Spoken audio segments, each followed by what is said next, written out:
கர்த்தருடைய பரிசுத்த சொல்றாங்க. கர்த்தர் இயேசு கிறிஸ்துவின் நாமத்தில் வாழ்த்து வந்திருக்கு. இந்த நாள்லையும் கர்த்தர் ஞாயிற்றுக்கிழமை கொடுத்து செய்கிறார். நிறைய பேருக்கு ஞாயிற்றுக்கிழமை கிடையாதுல்ல. அதனால் அந்த வார்த்தை தான் கர்த்தர் திரும்ப தர சொன்னார். ஏன்னா இது 2014 வருஷத்தில் உள்ள வார்த்தை ஆண்டோடு ராணிக்கம்மனும் வாசகமாக சொன்னார். நான் நிறைய முத்துக்களை தந்திருக்கேன், நிறைய பொக்கிஷங்கள் தந்திருக்கேன், அதெல்லாம் சேர்த்து வச்சுருக்கான், அதை நீ மறுபடியுமா கொடுக்கணும் அப்படின்னு சொன்னனால தான் அந்த அப்போ உள்ள அந்த வசனங்களை கர்த்தர் கொடுக்கபடியா கடந்த ஞாயிற்றுக்கிழமை கொண்டு கொடுத்தது. இந்த நாளிலும் கர்த்தர் அந்த வார்த்தை என்ன, செப்பானியா 3:14-15. சீயோன் குமாரத்தை தெம்பெடுத்து பாடி இஸ்ரவேலை ஆர்ப்பரியுங்கள். எருசலேம் குமாரத்தை நீ முழு இதயத்தோடு மகிழ்ந்து களிக்கொள். கர்த்தர் உன் ஆக்கினைகளை அகற்றி உன் சத்துருக்களை விலக்கினார். இஸ்ரவேலின் ராஜாவாகிய கர்த்தர் உன் நடுவில் இருக்கிறார். இந்த தீமை காணாதிருக்கிறார். அல்லேலூயா. ஆண்டவர் என்ன சொல்றாருன்னா, சீயோன் குமாரத்தை தெம்பெடுத்து பாடு இஸ்ரவேலை ஆர்ப்பரியுங்கள். எருசலேம் குமாரத்தை முழு இதயத்தோடு மகிழ்ந்து களிக்கொள். முழு இதயத்தை ஆண்டு கொடுக்கணும். நம்ம ஒரு நண்பர்களுக்கு கொடுப்போம், இல்லை சந்தோஷமா போல இதயத்தை கொடுப்போம், நல்லா ஜாலியாக பேசுவோம், நம்மளுக்கு புதுசாக பார்த்தா அவங்ககிட்ட நல்லா என்ன செய்வாங்க பேசுவோம். அதே மாதிரி ஆண்டவருக்கு இடம் கொடுக்கணும். கர்த்தர் உன் ஆக்கினைகளை அகற்றி உன் சத்துருக்களை விலக்கினார். இஸ்ரவேல் ராஜாவுடைய கர்த்தர் நடுவில் இருக்கிற தீங்கே நம்ம நடுவில் இருந்தால் தீங்கு வராது. இல்லையா?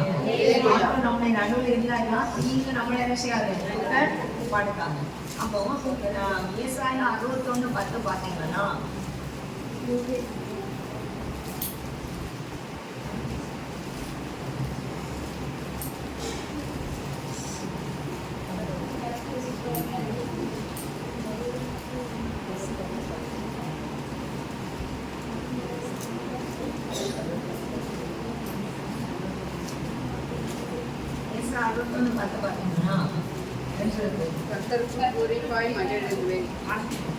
கர்த்தருக்குள் பூரிப்பாய் மகிழுகிறேன். என் தேவனுக்குள் என் ஆத்துமா களி கூர்ந்திருக்கிறது.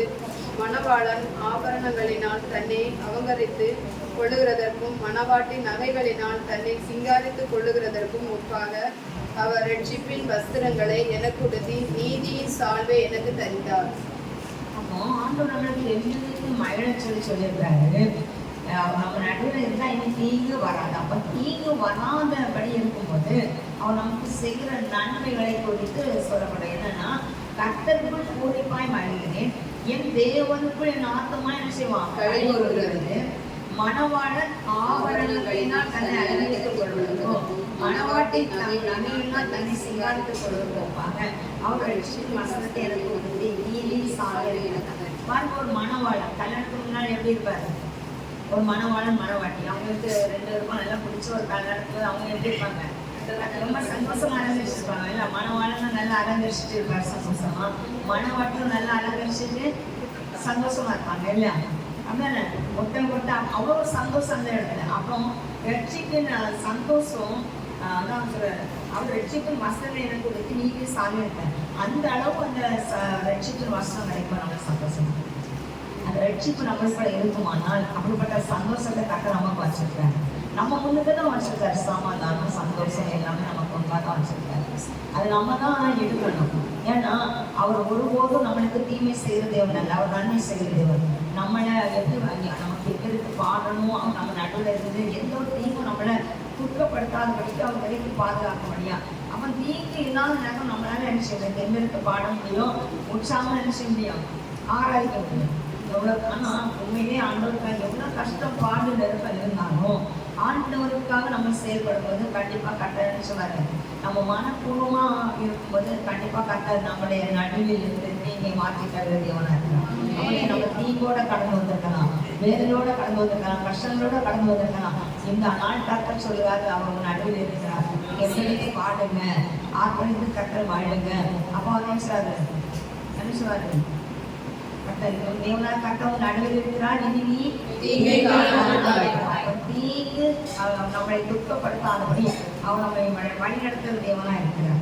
அப்போ ஏசாயா 62:10 பார்த்தீங்கன்னா, வாசல் வழியா பிரவேசிங்கள், ஜனத்துக்கு வழியை செல்லப்படுத்துங்கள், பாதி உயர்த்துங்கள், அதில் உள்ள கற்களை பொறுத்து போடுங்கள், ஜனங்களுக்காய் கொடியேற்றுங்கள். அப்போ வாசல் வழியா பிரவேசிக்கணுமா? ஏன்னா ஆண்டவர் சொல்லுங்க, நானே வழி சத்தியமும் ஜீவனுமாய் இருக்கிறேன். அவருக்குள்ள நம்ம என்ன செய்யணும்? பிரவேசிக்கணும். நீதிமான் பலத்த கர்த்தருடைய நாமம் பலத்த துருவம், நீதிமான் அதற்கு ஓடி சுகமாய் வாழ்வான். அப்ப அந்த நீதிமான் அந்த கர்த்தருடைய நாமத்தை சொன்னாலே அந்த நாமத்துக்குள்ள நமக்கு என்ன இருக்கு? வாழ்வு உண்டு. இயேசு நாமத்தை ஆசீர்வதிக்க கர்த்தர் ஆசீர்வதிக்கிறாரு. இயேசு நாமத்தில் சகல வேலைகள் மாறி போகும்போது மாறி போகும். இப்படி அந்த ஆண்டுடைய நாமத்துல எவ்வளவோ விடுதலை அற்புதம் கட்டப்படுகிறாங்க. அதனாலதான் இதுல என்ன சொல்றா, வாசல் வழியை பிரவேசிங்கள் பிரவேசிங்கள். அப்ப என்ன? நானே வழி சத்தியமும் அப்ப அவங்க வழி சத்தியம் ஜீவன்லாம் எதுல இருக்கிறாரு? வசனத்துல. அப்போ வசனத்து வழியை நம்ம பிரவேசிக்கணும். அவங்க கூட வசனத்து வழியை பிரவேசிக்கும் போது பாதை உயர்த்துங்கள் அதில் உள்ள கற்களை பொறுத்து போடுங்கள், ஜனங்களுக்காய் பொறுத்து. அப்ப அந்த பாதையில கிடக்கு கற்கள் எல்லாம் என்ன செய்யணுமா? நம்மளுக்கு முன்பாக இருக்கிற பாவ கற்கள் என்ன செய்யப்படணும்? அகற்றணும். பாவம் எப்படி கல்லால் தானே கிடக்கும். நம்ம தூக்கி போட்டாதான் அது என்ன செய்யும்? ஒரு பாவம் நமக்கு முன்னுக்கு இருக்குன்னா அது என்ன செய்யும்? ஒரு கல்லை போலதான் கிடக்கும். அது நம்ம தூக்கி தூரம் போட்டாதான் என்ன செய்யும்? அது போகும். நம்ம தூக்கி தூரம் போடாம அது என்ன செய்யாது? போகாது. அப்ப அந்த பாவ கற்கள் நம்மகிட்ட இருக்கு. அந்த உருவாத பெருமை, வேண்டுமை, பொறாமை, போட்டி, இந்த பாவ கற்கள் இருக்கும்போது ஆண்டுடைய வழியை நம்ம பிரவேசிக்க முடியாது. ஏன்னா அவர் ரட்சிக்கும் வஸ்திரத்தை சாமி நமக்கு எப்படிப்பட்ட அலங்காரத்தோட தந்திருக்காரு? மணவாளன் மணவாட்டி அலங்காரத்தோட தான். ஏன்னா ஒரு ரட்சிக்கப்பட்ட மனுஷனை பார்த்தீங்கன்னா அவங்க முகத்துல கண்டிப்பா தனி ஒரு பிரசன்னம் தெரியும். அதனாலதான் அவர் கற்களை பொறுக்கி போடுங்கள், ஜனங்களுக்காய் கொடியே ஜனங்களுக்காம் கொடியேற்றுகள்னா பிசாசுகள் வெள்ளம்போல சத்தம் வந்தாலும் ஆவியான நினைச்சு வர நம்ம கும்பாய் கொடியேற்றுகளோட இருக்கு. அப்போ நம்ம கும்பாய் கொடியேற்றுல ஒரு ஆண்டவர் இருக்கிறாரு. அப்போ அவருடைய பாதை நம்ம போனதுதான் இந்த காரியங்கள் நமக்கு நடக்கும். அதனால பாருங்க, ஏசாயா 63:10 பார்க்கும்போது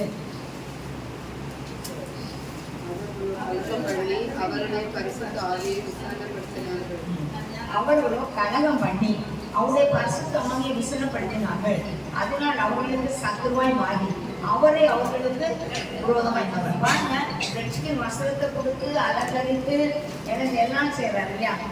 நீங்க காணாதபடி சத்துரை அப்படிப்படுத்தி இனி நான் ஒரு நடுவில் இருந்து நீ தீங்கை காணாதப்பான்னு சொல்லவர் நம்மளுக்கு என்ன செய்யறாரு? ரட்சிக்கின் வஸ்திரத்தையும் நீதியின் சாமி தந்து இந்த ரட்சிப்புன்னு ஆசிரியத்தை தந்து நம்மளை கத்தோட பாதை, நானே வழி சத்தியம் ஜீவனமா இருக்கீங்க, அவருடைய பாதையில நம்மளை நடத்தி நம்ம பாவங்கள் எல்லாம் மாறி நம்ம அவரோட இணைப்படியான ஒரு பாக்கியத்தை தந்திருக்காரு. ஆனா அதை நம்ம விட்டு விலகும் போது என்ன நடக்குமானா, அவர்களோ கலகம் பண்ணி அவருடைய பரிசுத்த ஆவியை விசனப்படுத்தினார்கள். அதனால் அவர்களுக்கு சத்துருவாய் மாறி அவரை அவர்களுக்கு விரோதமாய் யுத்தம் பண்ணினார். அப்போ நம்ம ஆண்டவருக்கு இப்படியெல்லாம் காரணம் போது அவரே நமக்கு விரோதமா என்ன சொல்றாரு? சத்துருவா வந்துடும். அவர் யுத்தம் பண்ண நம்ம நிற்க முடியுமா? நிற்கவே முடியாது. அப்போ நம்ம கலங்கம் பண்ண யார் கலங்கம் பண்ண? அவர்களோ கலங்கம் பண்ணி. நீங்க நிறைய மக்களை பாருங்க, நீ கிறிஸ்தவர்கள் தான் நிறைய பாவ காரியங்கள் இருக்காங்க. கிறிஸ்தவர் தான். ஏன்னா அன்னைக்கு காலையில் சகோதரி சொல்லும்போது சகோதரி வந்து அதாவது ஃபோன் காரியங்கள்ல அவங்க கரெக்டாக அதை கான்டாக்ட் பண்ண மாட்டாங்க. அப்போ நீங்கள் அவங்களுக்கு சொல்லதெல்லாம் அவங்களுக்கு கேட்காது, அவங்க நிறைவாக்குறீங்க. அவங்க நமக்கு நான் அதான் சொன்னேன் இல்லை எல்லாத்துக்கும் பசங்க நம்ம நினைக்கிறோம் அவங்களுக்கு பேச நம்மளே பேச வேலை இப்போ நமக்கே பேசுவார். நம்ம அவங்களுக்கு தான் பேசுறாங்கன்னு நினச்சிட்டு இருக்கவே முடியாது. எங்களே தான் பேசுவாங்க. அந்த காரியங்களை பேசும்போது அவங்க நம்ம எதில் சரி இல்லையோ அதை சொல்லி தருவாரு. இல்லை எதில் எப்படி இருக்கணும். அப்போ ஒரு வசனம் காலையில் கொடுக்கப்படுவா, எப்போ கொடுக்கப்படுவா, எப்போ கொடுக்கப்படுவா எல்லாரும். இப்போ கடந்த பிள்ளை முதல் இன்னைக்கு கல்லறை தோட்டம் போகிற வர வயசானவங்களாக சொல்லி எல்லாருக்கும் கத்தால் படைக்கப்பட்ட அத்தனை ஜனங்களுக்கு தான் வசனம். அதில் நம்ம என்னன்னா நம்ம எந்த பாதையில் அப்போ இருக்கோமோ அதை நம்ம என்ன எடுத்துடணும். எல்லாருமே பேசுவோம். ஒரு வசனம் எல்லாமே பேசுவாங்க.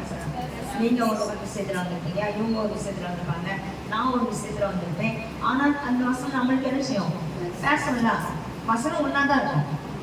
அங்கே நீங்கள் ஒருவேளை நம்ம நிறைய வேலைகள் வந்திருக்கலாம். அப்போ நீ கட்டணம் சொல்ல கிறிஸ்துவன் கட்டணம் நடுவில் இருக்கிறார். இனி நீ தீங்கை நம்ம தீங்க மாத்துறவராக இருக்கிறார். அந்த மாத்துறதுக்கு அப்போ நம்ம என்ன செய்யணும்? நம்ம கலகம் பண்ணாதவர்களா இருக்கணும். ஏன்னா இதில் போட்டுக்கலாம். அவர்களோ கலகம் பண்ணி அவருடைய பரிசுத்த ஆவியை விசனப்படுத்தினார்கள். அப்போ அப்போ இந்த ஆசீர்வாதம் எப்படி கிடைக்கும்?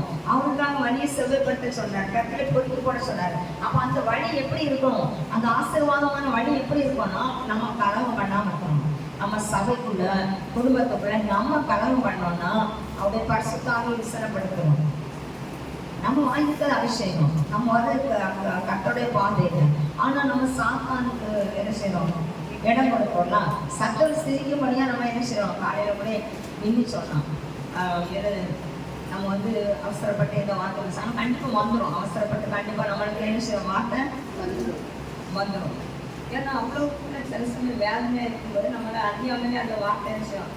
தானாகவே பார்ப்பாரு.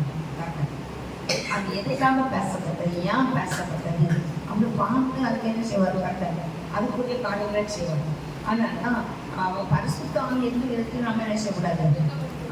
அவன் நம்ம நடுவில் வரணும்னா நம்ம என்ன செய்யக்கூடாது? பரிசுத்தம் எந்த விதத்துல என்ன செய்யக்கூடாது? தூக்க அவருடைய வசனத்தை அலட்சியப்படுத்திடக்கூடாது. அவருடைய வசனத்தை நம்ம தப்பா நினைச்சிடக்கூடாது, தவறா பேசிடக்கூடாது.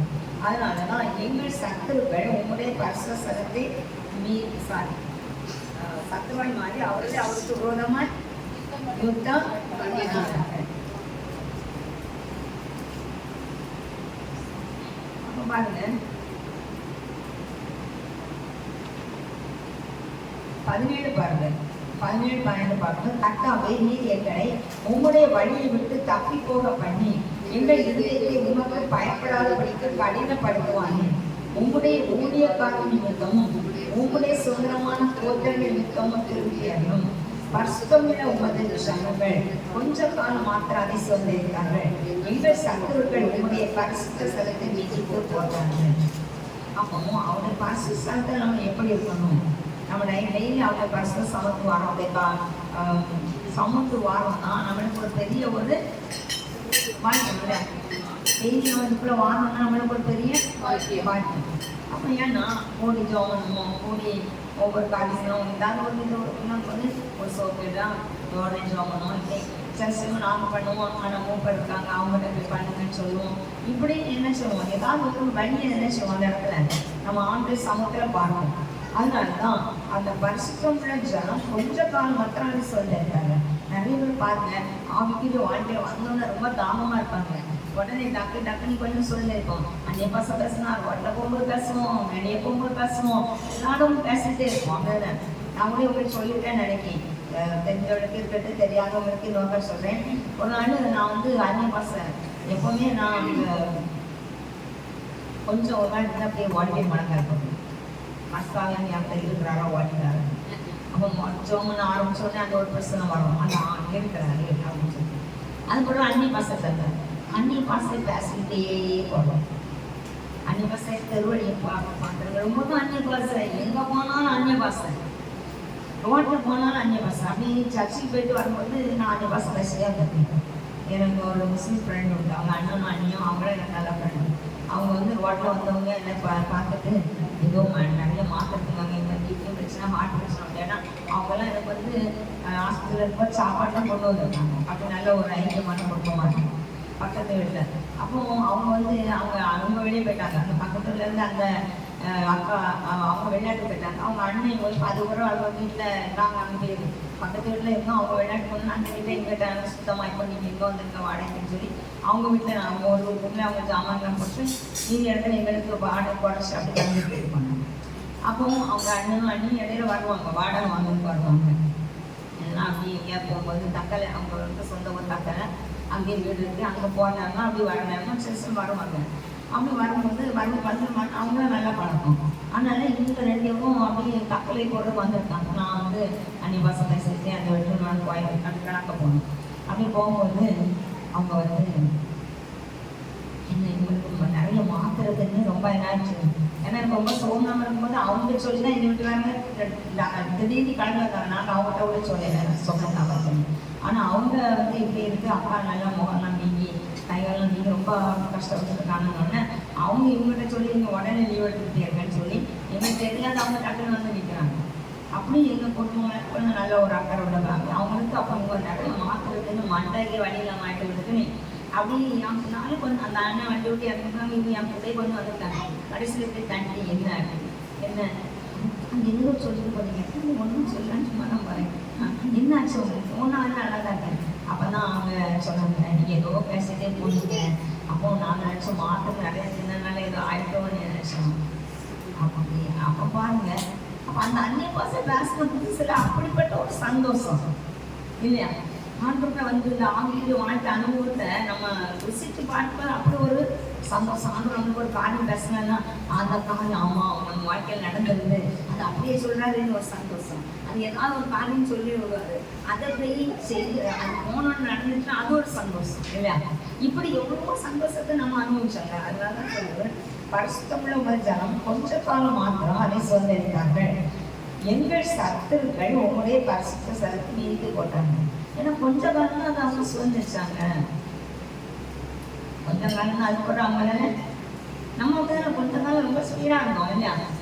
அது அப்போ நம்ம அந்த ஸ்பீட இருக்கும்போது தான் சிலர் கட்டம் நடுவில் இருக்கிறாங்க அந்த நீங்க காணாம நம்ம இருக்கிறது போது இந்த சத்துரு என்ன செய்வார்? ஆண்டு அந்த காலம் கொஞ்ச காலம் நம்ம சுதந்திரிச்சது. ஆனா இப்ப எப்படி இருக்கும்? எங்க சத்துருக்கள் உங்களுடைய பரிசுத்த ஸ்தலத்தை நீக்கி போட்டாங்க.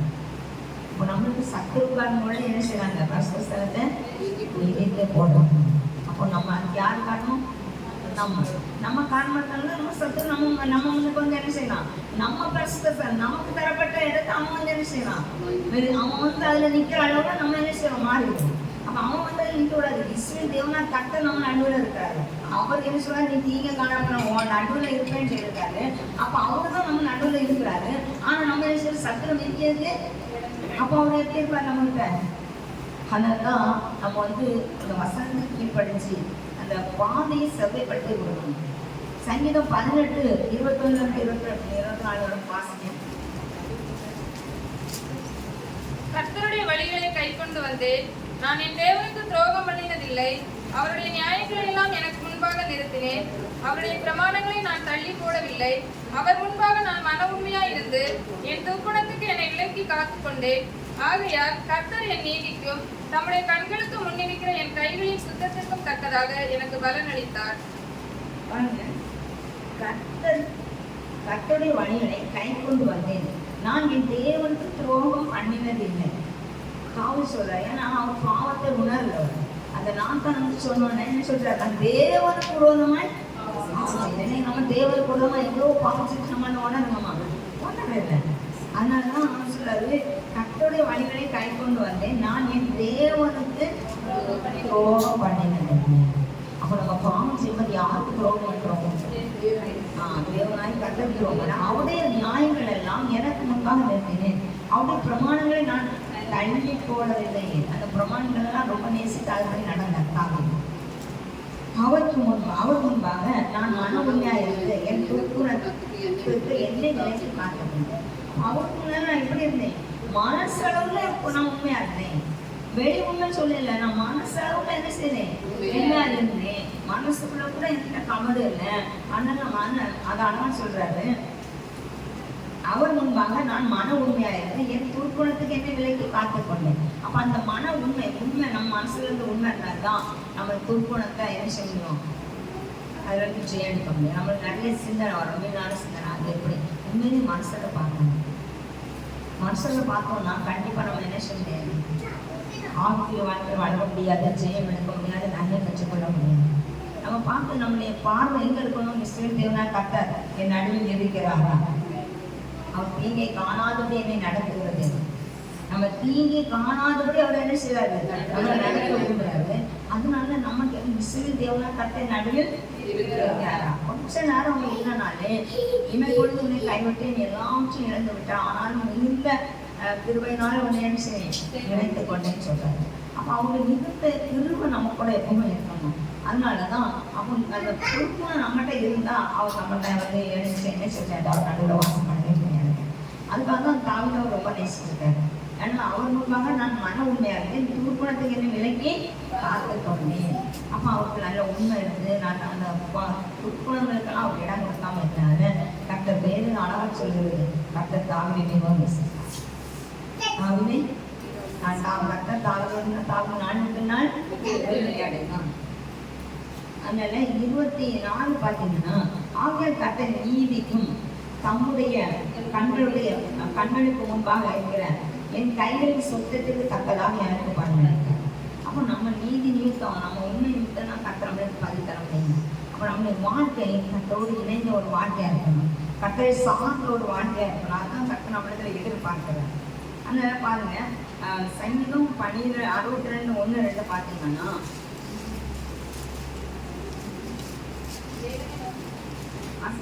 தேவனை நோக்கி என் ஆத்துமா அமர்ந்திருக்கிறது, அவரால் என் ரட்சிப்பு வரும். அவரே என் கன்மலையும் என் ரட்சிப்பும் என் நேர்ந்த அடைக்கலமும் ஆனவர். நான் அதிகமாய் அசைக்கப்படுவதில்லை. தேவனை நோக்கி என் ஆத்மா அமர்ந்திருக்கு. ஆத்மா யார்? தாவீதுக்கு ஆத்மா யாரை நோக்கி அமர்ந்தது? சொல்றார், அதிகாலை உன்னை திருவே நான் கேட்கப்பட்ட உண்மையை நான் நான் நடக்க வேண்டிய வழியை காண்டி என் ஆத்மாவை உம்மிடத்தில் உயர்த்துகிறேன்னு சொல்லுவேன். அப்போ அந்த ஆத்மாவை என்ன சொல்றாருன்னா, தேவனை நோக்கி என் ஆத்மா அமர்ந்திருக்கிறது, அவரால் என் ரட்சிப்பு, அவரால் தான் எனக்கு ரட்சிப்பு வரும். அவர்தான் ரட்சிப்பு வரும். வேற யாரையும் ரட்சிப்பு வராது, எந்த மனுஷன்டையும் ரட்சிப்பு வராது. ஆனா அவரை நாங்க என்ன சொல்றோம்னா, தேவனை நோக்கி ஆத்மா, நம்ம ஆத்மா தேவனை நோக்கி இருக்கணும். சும்மா மனசுல பார்த்து இருக்குன்னா நம்ம ஆத்மா வெளிப்படைய முடியாது. நம்ம ஆத்மா வெளிப்படைந்தாதான் நம்ம தேவனோட ஐக்கியம் பண்ண முடியும். அதனாலதான் என் ஆத்மா எங்க இருக்கு? யாரை நோக்கி இருக்கு? நம்ம தேவனை நோக்கி இருக்கும்போது நம்மளை பாதையை தக்க நல்ல நேர்த்தியான பாதை நடக்கலாம். ஏன்னா அவரால் தேவனை நோக்கி என் ஆத்மா அமர்ந்துட்டு அவரால் மேல் ரட்சிப்பு வரும். நம்ம ஆத்மா தேவனை நோக்கி அமர்ந்திருக்கும்போது கண்டிப்பா ரட்சிப்பை கத்த நமக்கு தர வேணும். அவரை நோக்கி இருந்தா அதுக்கப்புறம் பாவம் இருக்காங்க. அவரை நோக்கி நம்ம ஆத்மா இருந்ததுன்னா ஒவ்வொரு நிமிஷம் என் தேவனுக்கு நான் துரோகம் செய்யக்கூடாது, என் தேவனுக்கு நான் என்ன செய்யக்கூடாது, என் தேவன் எனக்கு எவ்வளோ நன்மை சேர்க்கிறாரு, அவருக்கு நான் என்ன செய்யக்கூடாது, துரோகம் பண்ணக்கூடாது. அவர் நமக்கு எவ்வளவோ நன்மை சேர்க்கிறார் இல்லையா? அந்த நன்மை நம்ம நினைச்சு அவனுக்கு இந்த விதத்தில் நம்ம துரோகமா நினைத்தரக்கூடாது. அதனாலதான்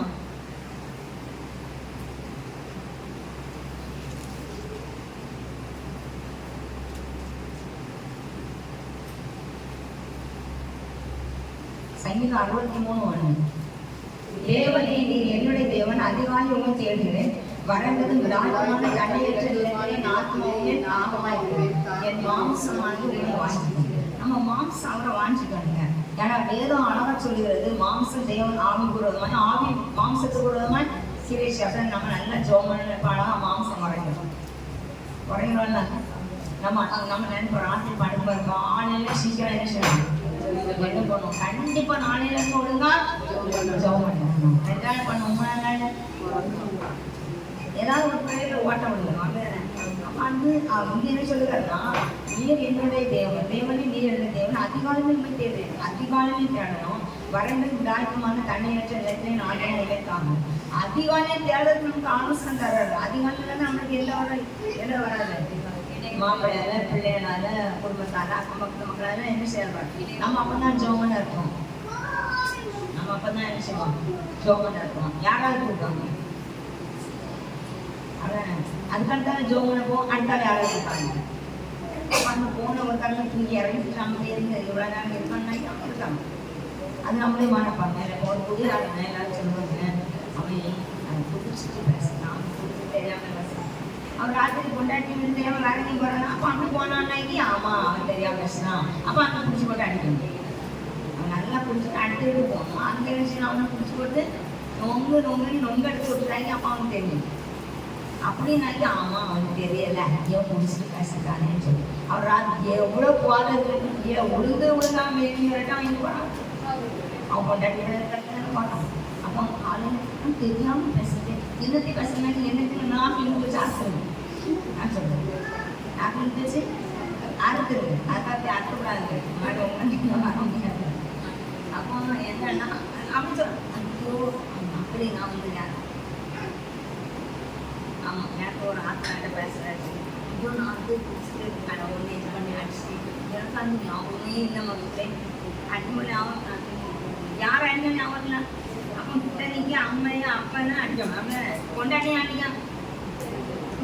அப்போ அது மட்டும் தெரியலையோ, அக்கா தங்கச்சி ஒரு அக்காயும் மாமியார் கொண்டாட்டியும் சண்டை போட்டாங்க.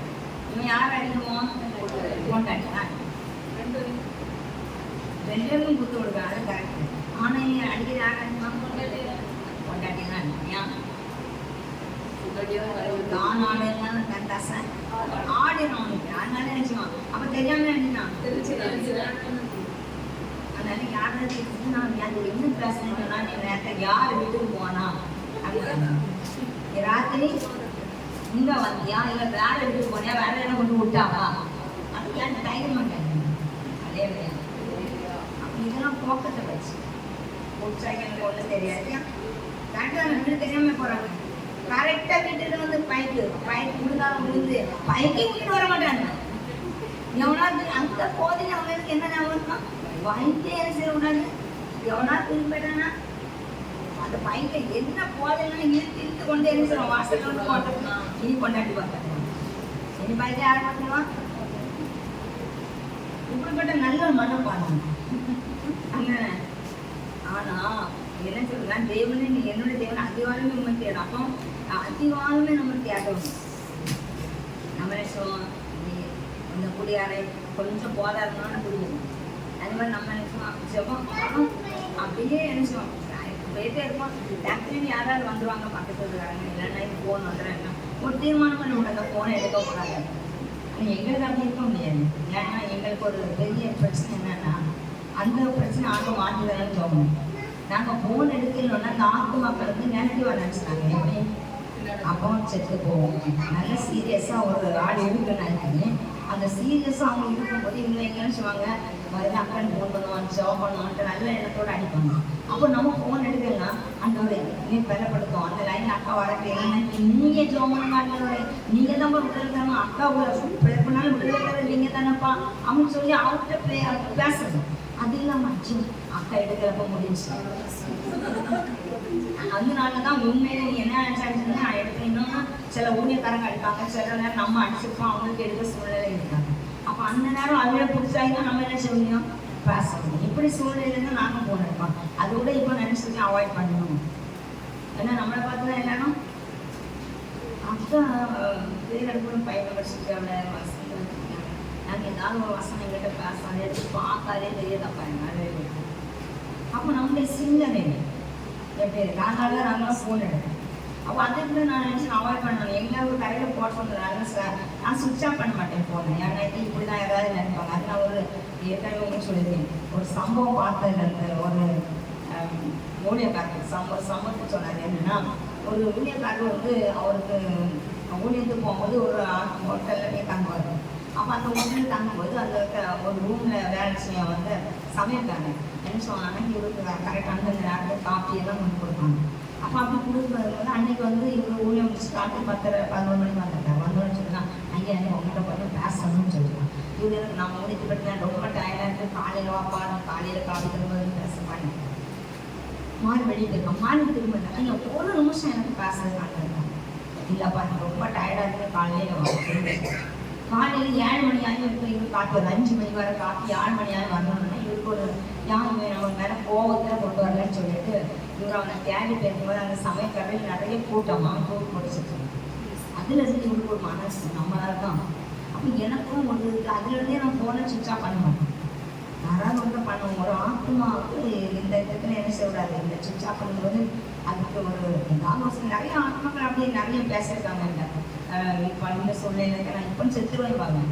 ஒருத்தனா ஒரு டெலிஃபோன் டிபார்ட்மெண்ட்டில் வேலை பார்க்குறாங்க. அவங்க ஆஃபீஸர் அவங்க நான் இப்போ சாக போகிறேன் யாருன்னு ஃபோன் பண்ணி நான் இப்போ செத்துருவேன். அது சாவுன்னு போட்டு அங்கே வந்துட்டு போயிருக்கேன். அதுக்கு ஒரு சாவணும். அப்போ என் கணவரை மதிக்கலாம். சரி வாங்க நீங்கள் வந்துட்டு போங்க. அவங்க நானும் பக்கத்துக்கு வரணும். அப்போ வந்து 2 பேரும் ஜோம் சேர்ந்து அவங்கள நானும் ஜோம் பண்ணிட்டு இருக்கும்போதே டாக்டர் எப்படி வந்ததுல ஆட்டோவில் வந்துச்சு. வாட்டர் டேங்க்லாம் வீடு டக்குனு வந்துச்சு. நாங்கள் ஜோம் பண்ணி முடிக்கும். அது எங்களும் கொண்டு போயிருக்கோம். அப்புறம் கொஞ்சம் நேரம் அதுக்கு கிளாஸ் எடுத்து அப்படியா நல்லா ஒரு விடுதலை கற்றுப்போம் அப்படியா. அப்போ அப்படி ஆனால் தான் நாங்கள் போன இந்த சம்பவம் ஒரு ஊழியக்கார சொல்லல நான் போன சுவிட்ச் ஆஃப் பண்ணேன். சரி நம்பர் கிடந்தாங்க நம்ம நம்பர் இருந்து அடி வச்சுறது என்ன ஃபோன் பண்ணி யாரோ ஒரு நம்பர் வாங்கி யார்ட்ட அடிச்சுப்பாங்க, இல்லை யாராவது நம்பர் கொடுத்துருப்பாங்க. அவங்க இக்கட்டான சூழ்நிலையில் அடிப்பாங்க. அதனால தான் அந்த ஃபோனை நாங்களாம் எடுப்போம் விளக்காதான். அப்போ அவங்க ஊழியக்காரங்க ப்ரேயர் பண்ணிட்டு போய் எடுத்தாங்களா. அப்போ நம்மளாம் நான் எடுக்கல, நான் ப்ரேயர் பண்ணிட்டு தான் விட்டாக்கலாம். டானியக்காரன் யாரும் இருந்தாலும் சொல்லுங்க எடுங்க அப்படின்னு சொல்லுவேன். அப்படிப்பட்ட சூழ்நிலை.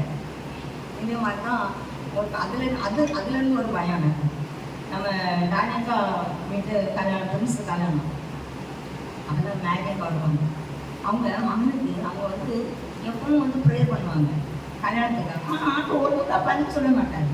ஒருத்தர் மாப்பை வந்து தந்துட்டு ப்ரேயர் பண்ண சொன்னாங்க. அப்போ எனக்கு அதை வச்சு பண்ணவே முடியாது. அப்போ சரி உறவு பண்ணலான்னு கொடுத்துட்டாங்க. அப்போ ஏன்னா ஒரு நாள் கூட அந்த மூத்த மகன் பார்க்க 2ஆவது மகனை குறித்து பேசுவார், மூத்த மகனை குறித்து பேசவே மாட்டாங்க. எனக்கு மனசு கஷ்டமாக இருக்கும். ஏன் ஆண்டோடு அப்படின்னு சொல்லி கேட்கும்போது ஆண்டவர் சொல்கிறாரு பொறுமையாக. ஏன்னா அப்போ நம்மளும் ஆண்டோடுல வந்து புதுசு நம்மளும் சொல்லி நம்ம என்ன சொல்லுவாங்க, சொல்லிவோன்னு தெரியாது, பொறுமையாக வேண்டாம் இப்போ பண்ணாண்டா அப்படின்னு சொல்லிடுவார். அதனால காரியத்துக்கு பேச வார்த்தையே கொடுக்க மாட்டார். இதே மனு வார்த்தை கொடுப்பா, இவங்க வார்த்தை கொடுப்பாங்க. அதே மாதிரி அந்த அவனுக்கு கல்யாணம் பேசணும்னு நிச்சயதாமத்துக்கு சொல்ல போகும்போது இந்த பூண்டு பாலத்தை செத்துருக்காங்க. 7 பேர் பூண்டு பாலத்தை போட்டாங்க. கால் அடிபட்டு சீரியஸ் ஆகிடும். நாங்கள் பிரின்ஸ் கல்யாணத்துக்கு போய் அங்கே டீ சாப்பிடாம இருந்துச்சு. போய் சாப்பிடலாம்னு சொல்லி இப்படி கையை சாப்பாடில் வைக்கும்போது ஃபோன் வருது. அதுலேயே அடிச்சுட்டே இருந்திருக்காங்க. அடிச்சுட்டு சொல்லியிருக்காங்க, அக்கா ஃபோன் எடுக்கலை முடிஞ்சு, அக்கா ஃபோன் எடுக்கலை முடிச்சு, அவங்க கிடையாது அப்படின்னு சொல்லி எங்களுக்கு அங்கே வந்து டவர் சரியாக கிடைக்கல. திரும்ப எனக்கு ஒரு நபர் ஃபோன் பண்ணுறாங்க, எப்படி எங்கள் மேடக்கா வந்து ஆக்சிடென்ட் ஆகிடுச்சு, செப்பம் பண்ணதான் உங்களுக்கு ரொம்ப நேரம் அடித்தாங்க, உங்களுக்கு கிடைக்கல லைனு, ரொம்ப சீரியஸாக இருக்குது, கிருஷ்ணகுமார் ஹாஸ்பிட்டல் சொன்னோன்னே எனக்கு அப்படியே ஒரு மாதிரி கஷ்டமாக இருந்தது. அப்படியே அவன் சரி சாப்பிட்டு நம்ம வேலைக்கு போனேன். சாப்பாடுலாம் வச்சாச்சு பண்ணுவேன் ரூபாய் அப்படி அள்ளி சாப்பிட்டுட்டு நம்ம என்ன செய்வோம், ஃபோன் பண்ணுவோம். சாப்பாடு எக்ஸ்பென்ஸ் ஆகிடும், சாப்பாடு வச்சாச்சு அப்படின்னு சொல்லி இப்படி சாப்பாடு அள்ளி வாய்க்கெல்லாம் கொண்ட மாதிரி அடுத்த போதும் செத்துக்கணும். எப்படி இருக்க முடியும்? அப்போ சரி நானே வைக்கணும்னு சொல்லுவாங்க. அது அப்படியே இருக்கு வீடியோவில் தனி வைக்கணும்னு சொல்லுவாங்க. அது அப்படியே வீடியோவில் இருக்கு, நீங்கள் சாப்பிடையில் அப்படியே வச்சுட்டீங்க. எப்படி மனசு வராது. அப்போ இப்படிப்பட்ட சூழ்நிலைகள் நாங்கள் இருக்கிறனாங்கன்னா அதுக்கு பிறகு அந்த நாங்கள் இறந்து சரிந்து வீட்டுக்கு உடனே நாங்கள் வந்துட்டோம். முதல்ல வண்டியிலே வந்து அங்கே போன உடனே நாங்கள் விஜாக்கா நாங்கள் எல்லாரும் போனோம். அந்த விஜாக்கா வந்து இல்லை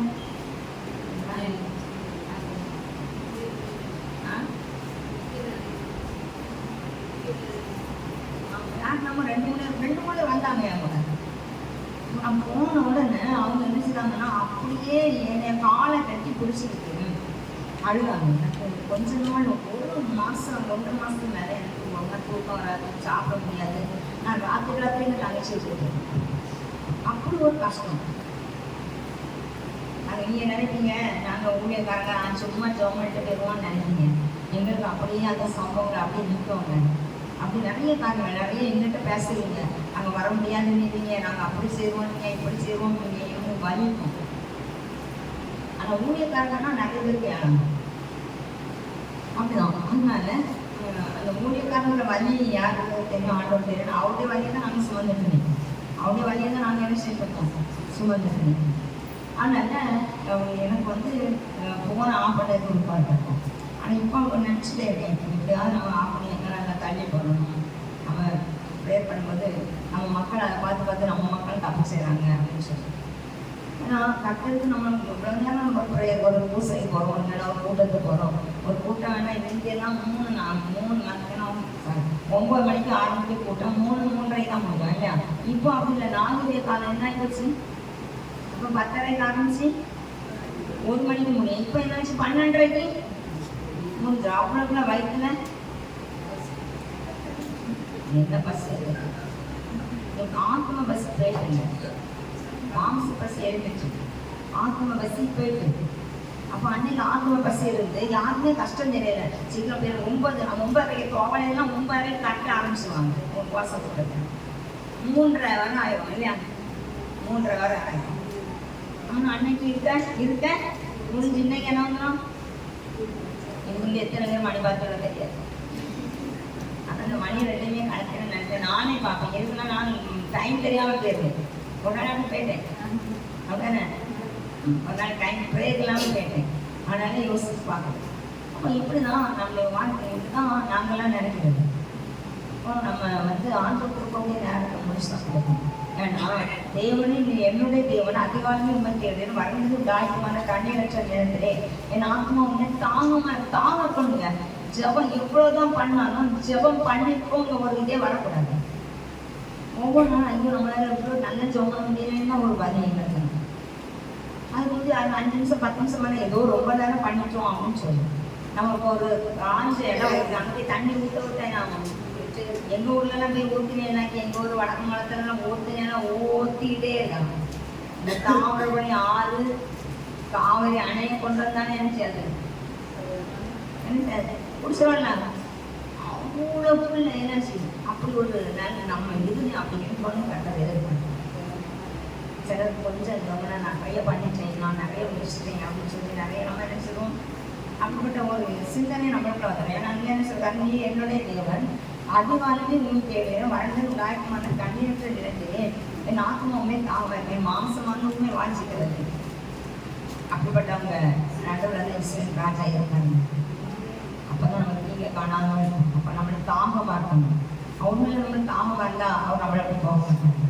ஒரு கணவனுக்கு ஒரு மனைவி பிடிச்சாதான் அந்த கணவன் மனைவி கூட என்ன செய்யணும் இருக்க முடியும். இல்லைன்னா என்ன செய்வாங்க இருக்க முடியாது. இந்த மாதிரி தான் நம்மளே ஆண்டவரும். அடுத்தது பார்த்தீங்கன்னா சங்கீதம் 80 அன்னைக்கு வரணும்னு சொல்லி கொடுத்தேன் நினைக்கிறேன் இல்லையா? ஞாயிற்றுக்கிழமை இது வர வேணாம். ஞாயிற்றுக்கிழமை செய்தி கட்டுறதுக்கு எந்த கட்டிருக்கீங்களா? எத்தனை பேர் பாப்பா கை தூங்க? 2 பேர் தான் பார்த்தேன். 2 3 அப்படி யாருனாலும் ஒவ்வொன்றும் கண்டவங்களே வச்சுட்டு புரிஞ்சு கிடக்கு என்ன செய்யணும். அப்போ அதான் ஆர்டர் எடுத்து வச்சிருக்காரு. அதுவும் நான் வந்து எனக்கு ஆவியோடு உணர்ந்துறாங்க. அப்போ நான் எனக்கு அதை ஒட்டிப்படுத்திட்டாங்க. அப்போ காலையில் காலையில் கொஞ்சம் காணியக்கா நேரத்தை கொடுத்த இதுதான் அப்பவுமே எவ்வளோ அழகாக தந்திருக்காரு. அதுவே தந்திருக்காரு இல்லையா அப்படின்னு பார்க்க சொன்னால் இன்னைக்கு அதே கொடுத்துருக்காங்க. அன்னைக்கு வேற ஹோட்டல் பிரியாணி வாங்கி வந்துட்டேன். அதானே நான் சொன்னேன். அதனால சங்கீதம் 80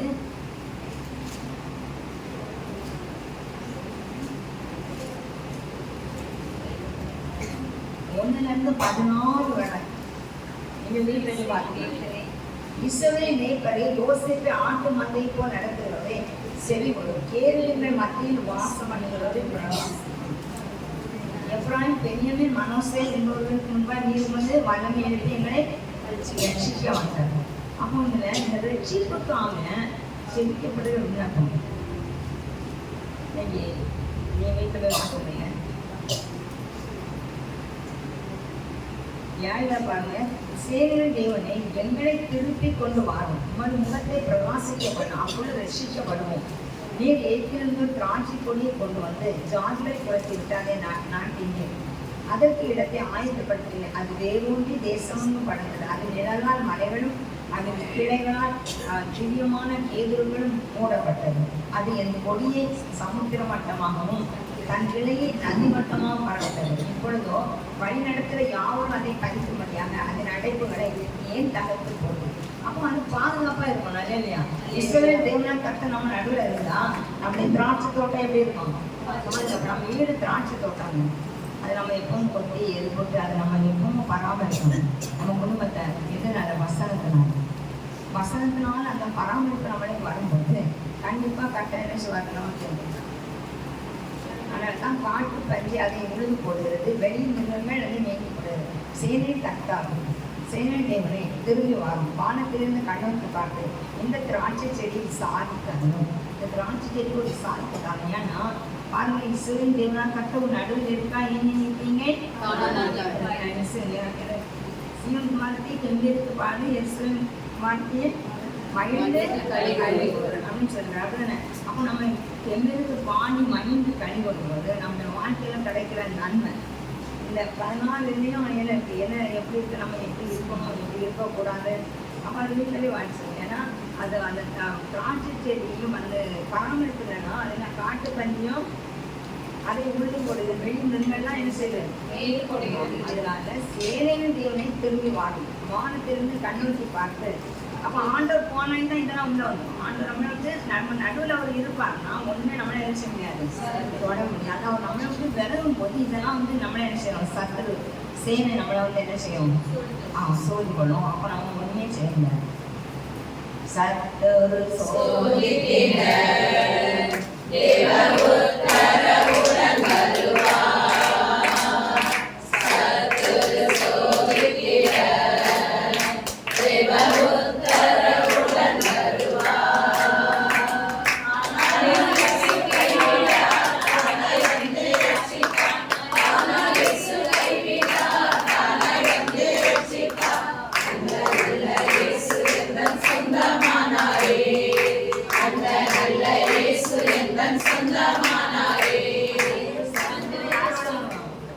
உத்தரவோட தான் வரும். ஆண்டோட அனுமதி இல்லாம நம்மளுக்கு ஒரு சோதனை செய்யாது வராது. பாருங்க சங்கீதம் 81 பார்த்தோம்னா இஸ்ரவேலின் மேய்ப்பரை யோசேப்பு ஆட்டு மந்தையை போல் நடத்துகிறவரை செவி கொடும் ஏவலின் மத்தியில் மாசம் பண்ணுறவரை பிரகாசம் நம்ம செவி கொடுத்துருக்கு. அவருடைய பிரகாசத்துக்குள்ள நம்ம வாழணும்னு சொல்லி அதில் கேட்கப்பட்டு நம்ம அந்த சங்கீதம் 23 என்ன சொல்லுன்னா கர்த்தர் மேய்ப்பராக நமக்கு ஆசீர்வாதம். கர்த்தர் நம்முடைய மேய்ப்பராக நம்ம எந்த இடத்துல என்ன செய்ய மாட்டோம் காசு. ஏன்னா அவர் புல்லுள்ள இடங்களை அமர்ந்து தண்ணீரிலே போனாங்க. புல்லுள்ள இடம்னா வசனம் உள்ள இடத்துல தான் நம்மளை கொண்டு வருவாங்க. உண்மையான அவர் நம்ம நடுவில் இருந்து அவர் நம்ம நடுவில் வாசம் பண்ணி நம்ம தீங்கை காணாமல் இருக்கோம்னா அவர் நம்மளை எங்கே கொண்டு வருவாரு? நல்ல வசனம் உள்ள இடத்துல தான் நம்மளை கண்டித்து உணர்த்துகிற ஆவியானவர் என்ன செய்வார்? கண்டிப்பே உணர்த்துவார். அந்த கண்டித்து உணர்த்துகிற ஆவியை நம்மளுக்கு என்ன செய்வார்? கண்டித்து உணர்த்துவார். அதனால நம்மளுக்கு நல்ல வசனங்களை தருவார். அதனால தான் கர்த்தர் மேய்ப்பராக நான் தாழ்ச்சி அடையணும். அப்போ அவரை நம்ம மேய்ப்பராக வச்சோம்னா எந்த இடத்துல நம்ம தாழ்ச்சி அடையணும். எவ்வளோ பிரச்சனை வரணும், எவ்வளோ கஷ்டம் வரணும், எவ்வளோ போராட்டம். ஏன்னா சத்துரு ஆண்டவரே சோதிச்சாங்க. அவர் பரிசுத்தாவி ஞானஸ்நானம் எடுத்து பரிசுத்தாவி பெற்றவங்க எங்க கொண்டு போகப்பட்டார்? வனாந்தரத்துக்கு. யாரால கொண்டு போறாங்க? பரிசுத்தாவியானால் கொண்டு போவாங்க. சாத்தானில கொண்டு போறாங்க கொண்டிருக்கு இல்ல, பரிசுத்தாவியானவர்கள் வனாந்தரத்துக்கு கொண்டு போகப்பட்டார். அப்ப எதுக்குன்னா அந்த இடத்துல கூடமிட்டாதான் சத்துரு ஜெயிக்கவே வரணும். சத்துரு ஜெயிக்கு தான் வெளியே வரவே கட்ட ஒரு நியமம் இதாவது வேற ஒரு நியமம் வச்சிருந்தாரு. அதனாலதான் இவர் எங்க கொண்டு போறாங்க? வனாந்தரத்துக்கு கொண்டு போய் 40 நாள் சாப்பாடு ஒன்றும் கிடையாது, தண்ணியும் கிடையாது, சாப்பாடு கிடையாது, இரவும் பகல் ஆகாரம் கிடையாது.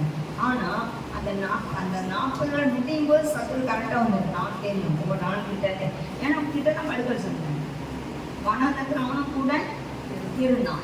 அதனால உடனே சொல்லலாம், நீ இந்த அப்பங்களை கண்ணோட அப்பங்களை மேல இருக்கக்கூடிய எல்லாமே நான் மட்டும் தந்துடுறேன்.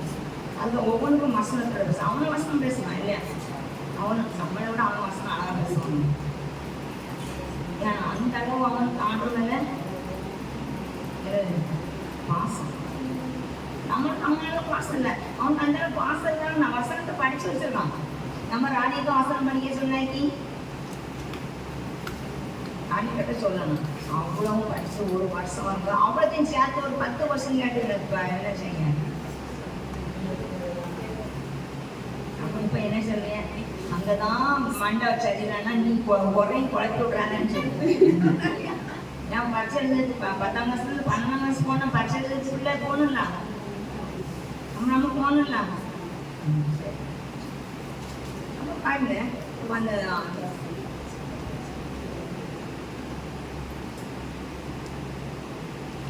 இஸ்ரவேல் மேய்ப்பரை யோசேப்பு ஆட்டு மந்தை போல நடத்துகிறது. அப்போ ஆட்டு மந்தை போல நடத்துவதா கர்த்தர் மேய்ப்பராக எனக்கு ஆட்சி அப்படின்னு எந்த இடத்துல நம்மளுக்கு ஆட்சி அடையாது நிலைநிறுத்துகிற தேவனா இருக்கிறாங்க.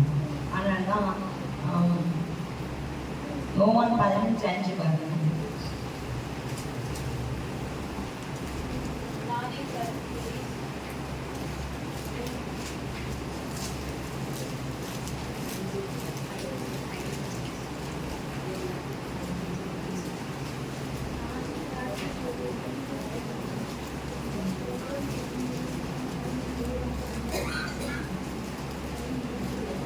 திராட்சை செடி நீங்கள் கொடிகள் ஒருவன் எதிலும் நான் அவனிலும் நிலைத்திருந்தால் அவன் மிகுந்த கல்லை கொடுப்பான், என்னை அல்லாமல் உங்களை செய்யும்.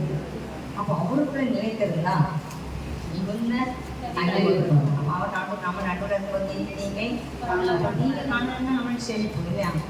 ஆசீர்வாதம். எங்கள் தோட்டத்துல ஆதாம் ஏவாள் என்ன கொடுத்துருந்தாங்க?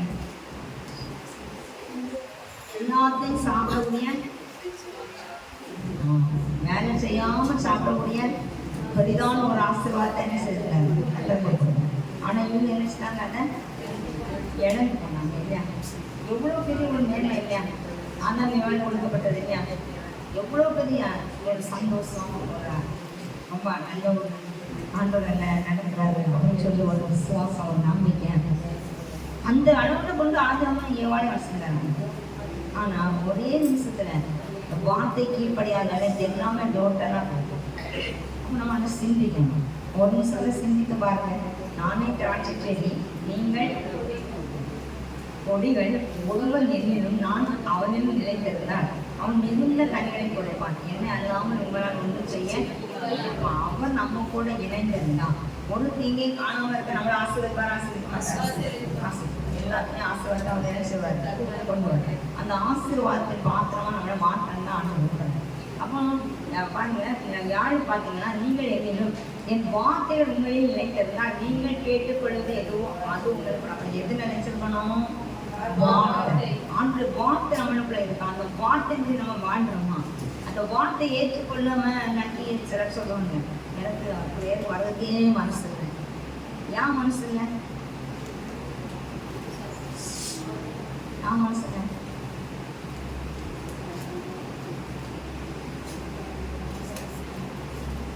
சிலர் ராணியை கட்டளை ப்ரேயர் பண்ண மாட்டாங்க, சாட்டை வர பணி இல்லாமல் நினைச்சவங்க போகணும். சிலர் ஏன்ட்டு வந்து ப்ரேயர் பண்ண வர மாட்டாங்க. என்னை பிடிக்கலாம் வர மாட்டாங்க. அது என்ன? ஏன்னா நிறைய மக்களுக்கு பார்த்தீங்கன்னா போட்டு யார்கிட்ட ஊழியக்காரங்க, நாங்கள் என்ன அவங்க சொக்காரானா இல்லை மயில் சம்மந்தியா இல்லையா? நாங்கள் எங்களுக்குள்ள என்ன இந்த ஆத்மா திரும்பிறட்டு நல்லா வந்துடுறதுன்னு அர்த்தம். ஆனால் இருக்க போட்டு பார்த்தா அப்போ ஏன்னா இல்லையா வசனத்துக்குள்ள இல்லை, அந்த வார்த்தைக்குள்ள இவங்க இருந்தாக்கி. ஏன்னா வேதம் தெளிவா சொல்லுது, முடிவு பண்ணி நிலைத்திருக்கிறவனே முடிவு பண்ணிக்கணும்.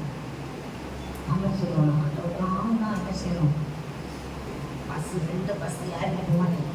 அங்கே போனால் இந்த 6 தர வசனத்தில் 4 தர வசனத்தில் நிம்மதியாக கஞ்சி பிடிக்காம அந்த வேதனைப்பட்ட அழுகுறது. ஒரு நாள் என் சவுதி வந்திருக்கோம், அக்கா கீர்த்தரிசனம் பேசினாங்க. எப்படின்னா இந்த வருஷத்துக்குள்ள திருமணத்தை வாங்கிட்டு. அப்போ அவளுக்கு அவன் சொல்கிறாங்க, எல்லாம் நான் அந்த ப்ரேயர் பண்ணி சந்தோஷமாக இருக்கேன். அன்றைக்கு ரொம்ப வேதனையில் நான் அழுதுட்டேன், எனக்கு ரொம்ப கஷ்டமாக இருக்குது இந்த வார்த்தை. இப்போ அதுக்காக நான் அதை நான் தப்பாக சொல்லலை. ஏன்னா அவங்க மூலம் எனக்கு கற்ற உணர்த்தி தாங்காது. அதுக்கப்புறம் எனக்கு கற்ற வார்த்தை உணர்த்தி தந்தாங்க. ஆனால் அதுக்குள்ளே விட்டு வேணுமே. ஏன்னா நான் பேச்சு முடிச்ச பிறகாக நான் கெட்டுப்படுவேன்னா நான் என்ன சொல்லணும்? அப்போ நான் ஆவியானவருக்கு பயப்படையா, வீட்டில் உள்ளவங்களுக்கு பயப்படையா?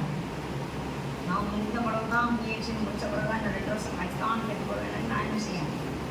அப்போ அது எப்பவும் நான் சந்தோஷமாக வருவேன். அன்னைக்கு அந்த வார்த்தை வந்த உடனே அப்போ ஆவியானோட இருக்கிறான்னு சொன்னால் அவங்க ஆண்டோட இருக்கலாம் சொல்லாது, நீ இன்னும் அதிகமாக என்ன செய்யணும், ஜெபம் பண்ணணும் அப்படின்னு சொல்லி. அப்போ நம்ம என்ன நினைக்கணும், சந்தோஷமான வார்த்தைகள் வந்தேன். அப்போ நான் அதுக்கு அவளே முதலே சொல்லிட்டான், எனக்கு அது இதுவாக சொல்லி கேட்க மாட்டேங்களே நினச்சி நம்ம இப்போ அழுதேன். ஏன்னா போனோன்னு பேசிருக்கான், எப்படி என் மூலம் பேசுறது நம்ம பார்ப்போம், நீ அங்கே போய் படிக்கலாம் அப்படின்னு சொல்லி. அது இப்போ கிடைச்ச மிஸ் அப்படிப்பட்ட மிஸ் தான், கொள்ளாதவங்க. அதை விட்டே கொடுத்தாங்க. அவங்களுக்கு எப்போவுமே எல்லாம் வாங்கி அது சொல்லலாம் வாங்கி கொண்டு கொடுக்கணும். நம்ம வீட்டுக்கு வேலையெல்லாம் செய்யணும். பிஎஸ்சி பண்ண சில அவங்க வீட்டில் போய் வேலை செய்ய கொடுக்க மாட்டோம். மாதிரி அவங்க இன்னைக்கு எனக்கு பிரியாணி வாங்கி வந்து பண்ணலாம் அப்படி நிறைய. அப்போ அப்படி அவன் என்ன சொன்னா, அவங்க ஒரு இடத்துக்கு திருப்பட்டு போயிட்டு அங்கே இருந்து சொன்னாங்க. நாங்கள் அவங்க என்ன சொல்லலாம், அங்கே நிம்மதியாக வாழணும். அதோட முடிச்சுட்டு தருவோம். அப்போ அதே இது அவளை ஆசிரியர் ஆசிரியர்னா பயங்கர சந்தோஷமா சொல்லிட்டு நம்மளுக்கு இந்த வார்த்தை வருவேன். ஏன் வருது? ஆண்டு நம்மளை நேசிக்கிறதுனால வருவது, நம்மளுக்கு கீழ்படிஞ்சாலும் வராது. இது லேசான காட்டு. மற்றபடி நம்மகிட்ட தவறை கட்ட சுட்டி காட்டுவார். சுட்டி காட்டுவோன்னா என்ன வந்துடும், வசனம் வந்துடும், கோபம் வந்துடும். ஏன்னா உடனே என்ன செய்வோம், எங்கள்கிட்ட துப்பாக்கி வீடு இருக்காது, எங்களுக்கு நேரம் இருக்காது. எங்களுக்கு முன்னே யார் நிற்கா? எங்களுக்கு முன்னே யார் நிற்கா? நாங்களே பலவித சோதனைகளை தான் நிற்போம். எங்களுக்கும் குடும்பத்தை தந்துடுறாரு. இன்னைக்கு ஒரு போதவர் பேப்பரில் பார்த்துருக்கீங்க, 4 பிள்ளைங்களே என்ன செஞ்சாங்க, தூக்கு போட சொல்லு, கண்டிப்பா போடணும். 4 தடவை செத்த பருவமா தூக்கு போடணும். அது ரொம்ப கொடுமை. பிள்ளைங்களை நம்பி அப்படின்னா ஊழியக்காரங்களை நம்பி அனுப்பியிருப்பாங்க இல்லையா? அப்போ அதை பார்க்கும்போது ரொம்ப மனசு கஷ்டமா இருக்கு. இவங்க ஒரு ஊழியக்காரனால எத்தனை பேருக்கு பேர் கட்டு விடாது இல்லையா? ஒரு ஊழியக்காரனால எத்தனை பேருக்கு பேர் கட்டு. அப்போ நம்ம அந்த பேப்பரை பார்க்கும்போது அவ்வளோ ஒரு மனசு கஷ்டம். ஏன்னா ஊழியக்காரங்க அப்படி தரமட்டமா பேசும்படி சில ஸ்கூல்ல வரும்போது பேசுவாங்க. மாட்டோம் கூடே கிட்டே இருப்பாங்க. அவங்க கூட நினைச்சுப்பாங்க ஈஸியாக தூக்கி பேசிட்டு போட்டுருக்காங்க. இதுதான் உண்மை. பேசினாங்க சும்மையா அது இப்படி ஏதாவது சங்கடம் சொல்லி அப்படின்னு அவர் சொல்லுவாரு, என்னை சும்மையா உட்காந்து என்னையே குடிக்காம நான் போஜனப்படின்னு சொன்னாங்க. சைக்கிள் தான் நடந்தார். ஒருவன் தந்தன் சிலுவை எடுத்துக்கொண்டு என்னை எனக்கு சிலுவை வேண்டாம், நான் ஜாலியாக இருக்கேன்னா ஒருவராக முடியாது. அப்போ வீட்டில் தான் இருக்கணும். வீட்டில் தூங்கி இருக்கணும். அல்லையா? ஏன்னா 16:1 சொல்றாரு, நீங்கள் இடரல் அடையாதபடிக்கு இவரை உங்களுக்கு சொன்னேன். நீங்கள் இடரல் அடையாதபடிக்கு இவரை உங்களுக்கு சொன்னேன். எனக்கு ஒரு பொம்பளை வந்து நின்றுட்டு எங்கிட்ட முதல்ல வந்து என் மருமட்டை கேட்டதுக்கு இந்த லேண்ட் யாருக்கு அந்த லேண்ட் யாருக்கு அப்படின்னு கேட்டது. அது கரெக்டாக கேட்டதுக்கு இந்த ஊழியமாக நடக்காம. அப்போ அந்த வீடு யாருக்கு இருக்கிறது எனக்கு தெரியாது. அது எப்படி வீட்டுக்குள்ள இருக்க தெரியாது. இல்லை நான் வந்து மருமகா, நான் வெளியே இருந்துட்டு வரேன், வந்து 1 மாதம் 5 போக நான் கூட கடவுள் கேட்க மாட்டேன். அங்கே மேலே பிள்ளையர் இருக்குன்னு எனக்கு அதுவும் எனக்கு தெரியாது. அவங்க சொல்ல அவர்கிட்ட ரொம்ப கொஸ்டின் கேட்டு அடுத்த ஜிஜாக்கா வந்து மாட்டாங்க. அவர்கிட்ட முடிச்சுட்டு கடைசியில் அது அப்படி போனாலும் வந்து அவர் சொல்லிட்டு என் மாப்பிள்ளை இருக்காங்க, அவங்கள கூப்பிட்டு அவங்கள்ட்ட பேசணும். அப்போ அதுக்குள்ள நீங்கள் இறங்கிலாம் ஃபோன் அடிச்சாச்சு, மம்மி கீழே யாரோ வந்திருக்காங்கன்னு வாங்க. அதுக்குள்ள ஜிஜாக்காட்ட ஒரு முடிச்சுட்டாங்க.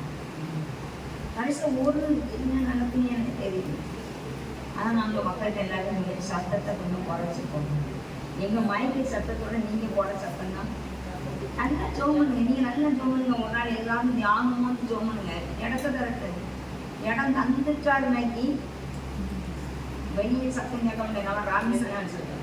இல்லை ராபிசன் மாதத்துக்கு வாரத்துக்கு ஒரு நாள் வாரத்துக்கு 2 நாள் வாடகை கேட்கணும். ஏன்னா ஒரு மாதத்துக்கு ஒருக்கா அவங்க தாவம் தனி அண்ணன் வாடகை கேட்கணும். அண்ணன் வாடகையில் சும்மா இந்த அண்ணனுக்கு செய்து கொடுக்க விட்டா போதும். அண்ணன் நான் உங்களை பிடிச்சி ஒரு 2 வேனில் ஒரு வேனில் ஏற்றிட்டு போனேன்னா அண்ணனுக்கு செய்து கொடுக்க விட்டா போதும். அண்ணன் செய்து கொடுக்குவாங்க. ஆனால் எவ்வளோ சத்தம் போடணும் போடுது. அது ஆசை தான் என்ன வந்து சொல்லணும். ஏன்னா தன் ஆவி அடக்காதவன் மதுவிருந்த பட்டணத்துக்கு போல இருப்பான்னு சொன்னேன். நல்ல மறைஞ்சு நம்ம நினைச்சோம். எனக்கு ஆசை தான். சத்தம் போட்டு ஆராய்ச்சி டங்கு டங்கு. இப்போ நீ பார்த்தீங்கன்னா நம்ம ஊழியத்துக்குள்ள உண்மையிலே எல்லா ஆசீர்வாதத்தையும் கட்ட வச்சிருக்காரு. நீ பயத்தெல்லாம் எப்படி நிற்கிறாங்க இல்லையா? செய்தி கொடுக்கும்போது பிள்ளைகள் ஆகாத நடத்த செய்தி நடத்தலாம் எப்படி இருக்கு? நல்லா இருக்கலாம். அப்போ உங்களுக்கு பெரிய ஊழியக்காரங்க தக்க பிள்ளைங்க செய்து கொடுக்குறாங்க. நம்ம கிட்ட இருக்க பிள்ளைங்க செய்து கொடுக்குறாங்க. அப்போ அதான் நான் சொல்லுவேன் எல்லாத்தையும். நம்மளுக்கு வந்து ஒரு பெரிய இடம் இருந்தது. ஒரு நல்ல ஒரு டீ போட்டு வாங்கிட்டு அடிக்க டங்கு டங்குன்னு அடிக்க இதெல்லாம் இருந்துங்க. நம்ம ஊழியும் அதே மாதிரி இதுமா இருக்காங்க. ஏன்னா ஆராதனை நடத்துக்குள்ள ஆராதனை வீரர்கள் இருக்கிறாங்க. ஆராதனை வீரர்கள் நிறைய இருக்காங்க. துப்பாக்கி வச்சு சுடக்கூடிய ஊழியக்காரங்க என்ன செய்வாங்க? வார்த்தைகளாங்க அங்கே அங்கே அவருடைய அப்படின்னு ஆயுதம் அவருடைய வசனம் இருபுறம் கண்குள்ள உள்ளே வெளியே வந்துடும் இல்லையா? அப்போ அப்படிப்பட்டதுலாம் நம்மகிட்ட இருக்காங்க. ஆனால் நம்ம சூழ்நிலை நம்ம எப்படி செய்யணும்? எதுக்காக இந்த சூழ்நிலை இன்னும் வச்சிருக்காருன்னு எனக்கும் தெரியாது. ஆணையம் சிஸ்டம் நினைக்கிறேன். ஆனால் சிலர் ஊழியக்காரங்க நீங்கள் ஜோமன்னு சொல்லுவாங்க. நீங்கள் நினச்சி பார்க்காத இடத்துல நீங்கள் கட்டாத வெட்டாத இப்படின்னு நம்ம ஒரே நேரத்தில் கற்றுருக்கோங்க. எங்கே வச்சிருக்காரு? அதே இல்லையா? சரி, அவங்க என்ன நினச்சிக்காக நடக்குது. அப்போ நீங்கள் நிழல் அடையாதபடிக்கு இவங்களே உங்களுக்கு சொல்லுறேன். என்ன சொல்றாரு? நானே நீங்கள் என்னிலும் 7வது சொல்லு. நீங்கள் என்னிலும் என் வார்த்தை உங்களில் நிலைத்திருந்தால் நீங்கள் கேட்டுக்கொள்வது ஏதோ அது உங்களுக்கு கொடுக்கப்படும். நீங்கள் மிகுந்த கனிகளை கொடுப்பதினால் என் பிதா மகிமைப்படுவார். எனக்கு சீசர்களாக இருக்கிறீர்கள். அப்போ ஆண்டவர் விரும்புகிறார் நம்ம ஒவ்வொரு காரியங்களும் சிஸ்டராக இருக்கணுங்காரு, பிள்ளையா இருக்கணுங்காரு, நண்பராக இருக்கணுங்காரு, நண்பனும் ஸ்நேகராக இருக்கணும். இப்படி நிறைய காரியங்கள்லாம் கற்று நம்ம என்ன செய்யறாரு விரும்புகிறேன். அப்போ நம்ம இன்னைக்கு எதில் யூஸ் பண்ணுறோம்? அப்போ நம்ம இடர்கள் அடையாதபடி நம்ம என்ன செய்யணும்? அதில் நிலைத்திருக்கணும். அப்போ முடிவெல்லாம் நிலைத்திருக்கணும். இந்த உலக காரியத்தையோ அடுத்த மாதத்துலேயே நம்ம பார்த்துருக்கணும்னா உண்மையிலேயே ஆண்டோடைய காரியத்தை பெற்றுக்கொள்ளணும். ஆண்டோருக்காக வைராக்கியமாக நின்று நம்ம கஷ்டங்கள் பாடல் வந்தாலும் ஒரு நாள் நம்மளை அவர் கைவிட மாட்டாரு. ஏற்ற வேலையில் அவர் நீங்கள் அவருடைய பலத்தை கருத்துக்கள் அடைந்தீர்கள், ஏற்ற வேலையில் அவங்க உயர்த்துவார் என்று வேணும் சொல்லுங்க. அப்போ நம்ம அவங்க கருத்துக்கள் அடங்கியிருந்தோம்னா அந்த ஒரு என்னை கொண்டு என்ன செய்ய திட்டம் வச்சுருங்க, நீங்கள் செய்யுங்க அப்படின்னு சொல்லி நம்மளை அவர்கிட்ட கொடுத்துட்டோம்னா அவர் நேர்த்தியாக அழகாக நடத்துவார். நம்ம இஷ்டப்படி நம்ம நடந்தோம்னா எங்கேயாவது போய் பிள்ளைகள் நடக்க பழகும்போது என்ன செய்யும்? அந்த நம்ம விட்டுட்டு ஸ்பீடாக ஓடணும்னு நினைக்க எங்கே மூக்கு ஓடையும். அதுதானே அதில் அவங்களுக்கே பாதுகாப்பில் நடந்துக்கேன்னு சேர்ந்தது விடாது.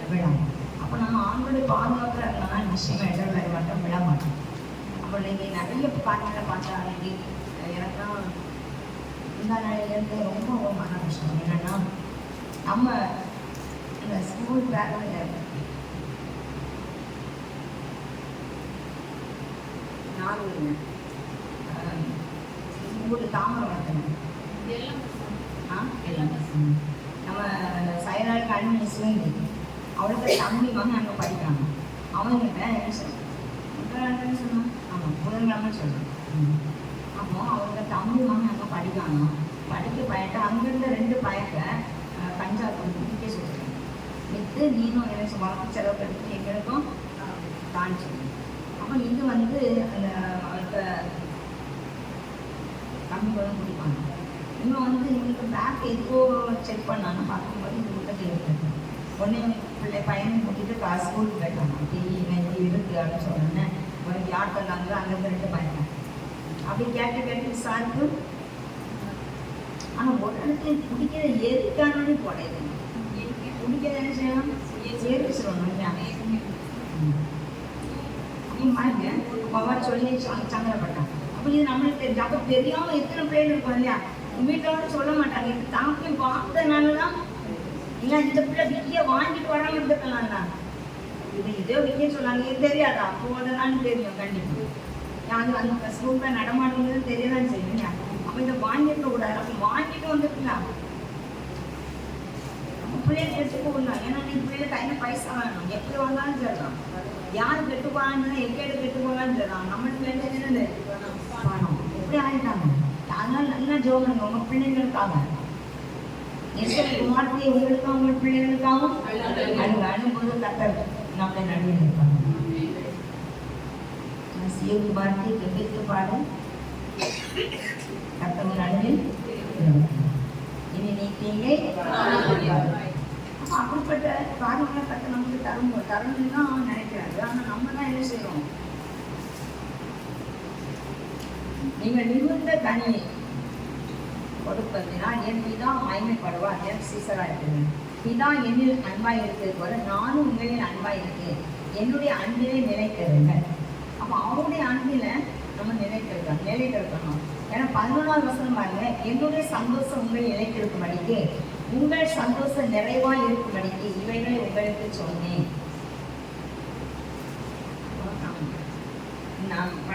நான் உங்களில் அன்பாய் வருவது நீங்களும் ஒருவர் அன்பாய்க்க வேண்டும் என்பதை எதுவே கற்பனையா இருக்கிறது. அது செய்யணும் சார். அவர்களை நிலைத்திருக்கணும். அடுத்தவங்களை நேசிக்கணும். நம்ம குடும்பத்தை நம்ம நேசிப்போம். நம்ம கணவன் பிள்ளைகள் எல்லாருமே நேசிக்கணும். அந்த எல்லாருக்கும் நேசிக்கணும். அப்படி நேசிக்கும் போது தான் கர்த்தர் நமக்கு தெரிவிச்சுவார். தான் நீங்கள் இடர்கள் அடையாதபடிக்கு இவர்களை உங்களுக்கு சொல்லுகிறேன். 8ஆவது வசனம் 14:8 பாருங்க. அவர் வந்து பாவத்தை குறித்து, நீதியை குறித்து, நியாய தீர்ப்பை குறித்து உலகத்தை கண்டித்து உணர்த்துவார். யாரு?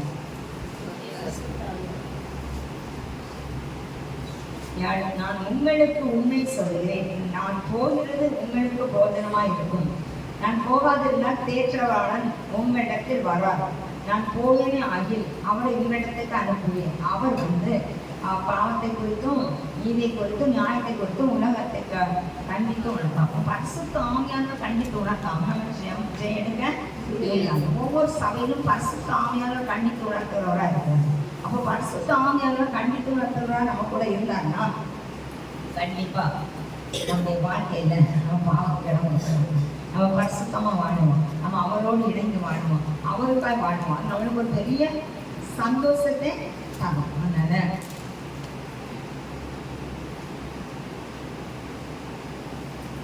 10:11 பாருங்க. அவர் இனி என்னை காணாதபடிக்கு நான் என் பிதாவிடத்திற்கு நீங்கள் இனி என்னை காணாதபடிக்கு நான் என் பிதாவிடத்தில் போய் அப்படின்னார். நீதியை குறித்தும் இந்த உலகத்தின் அதிபதி நியாயத்தில் தீர்க்கப்பட்டதுனால நியாயத்தை குறித்தும் கண்டித்து உணர்த்துவார். அப்போ பரிசுத்த ஆவி எப்படி இருக்கிறாரு? இன்னும் அநேக காரியங்களை நான் உங்களுக்கு சொல்ல வேண்டியதா இருக்கு.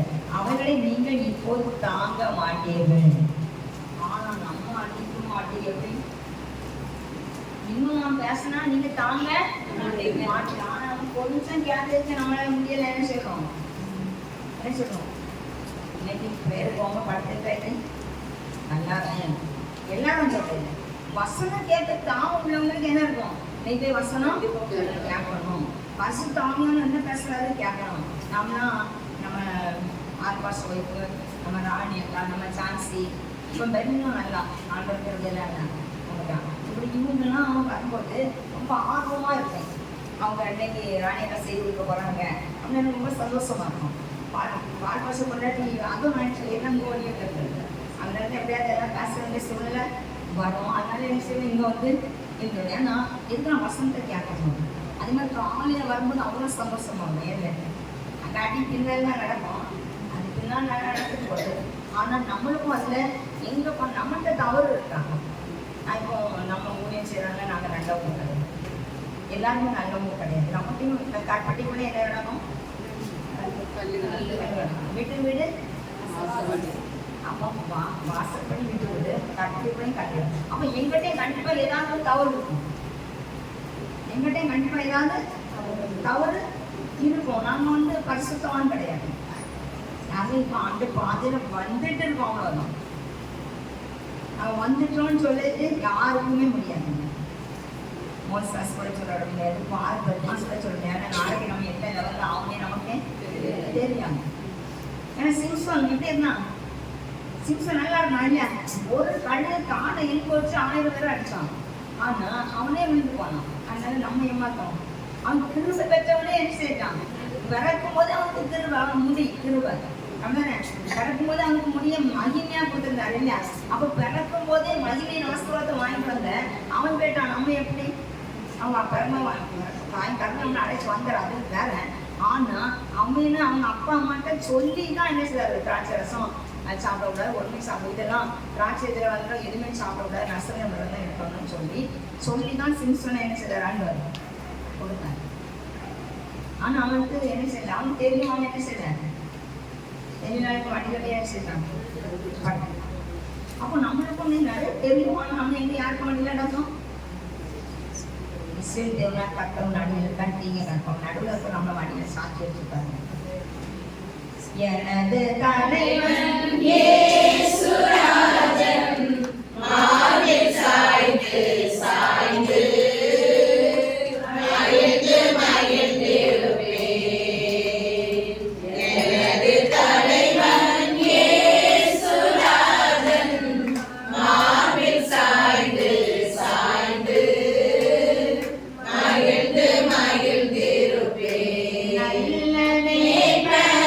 குரலை கேட்பேன் நாளும் பின்தொடரே.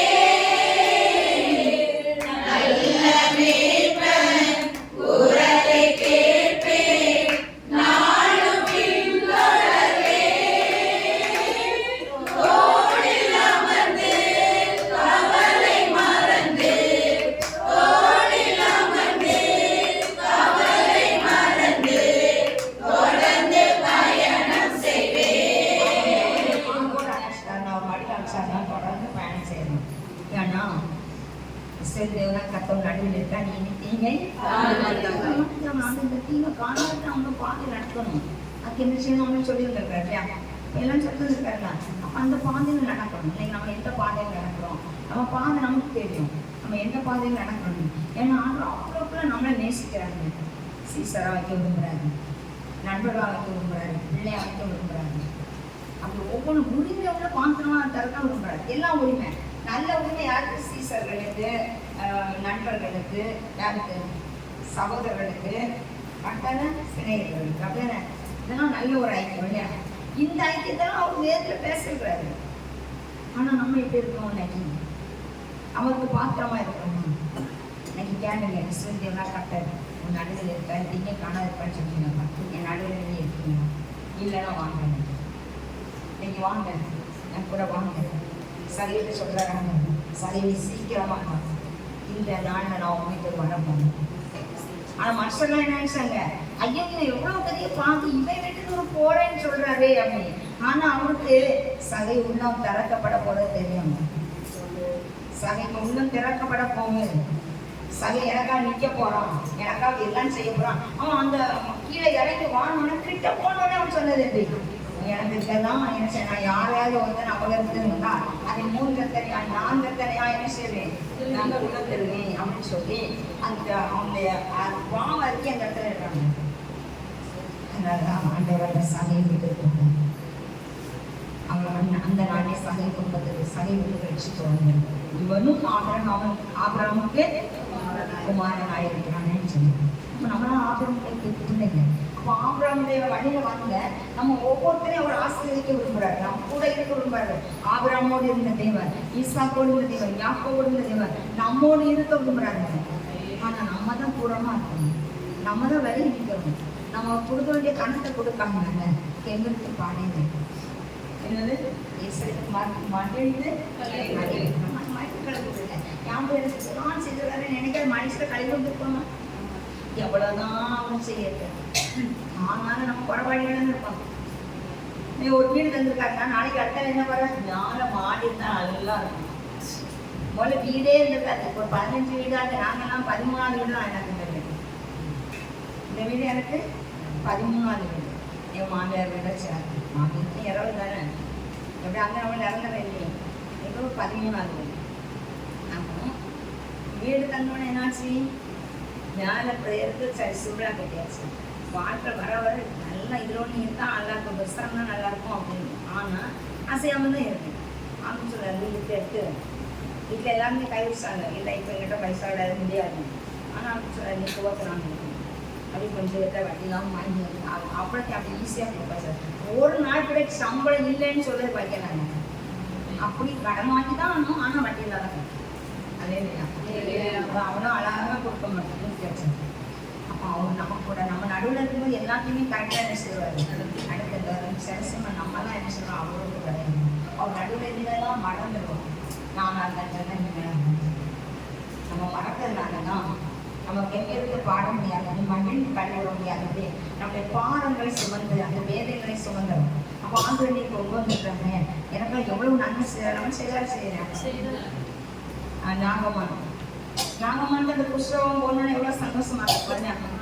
உடனே யாரும் எக்ஸ்ட்ரா தொட்டு குணமாட்டுவாரு. அப்போ நம்மளை என்ன சொல்லுவாங்க, தொட்டு குணமாட்டுவாங்க. ஆனால் நம்மளை எங்கே கொண்டு வந்துருக்காங்க, ஏதோ ஒரு விதத்தில் நம்மளை கொண்டு வந்தோம்.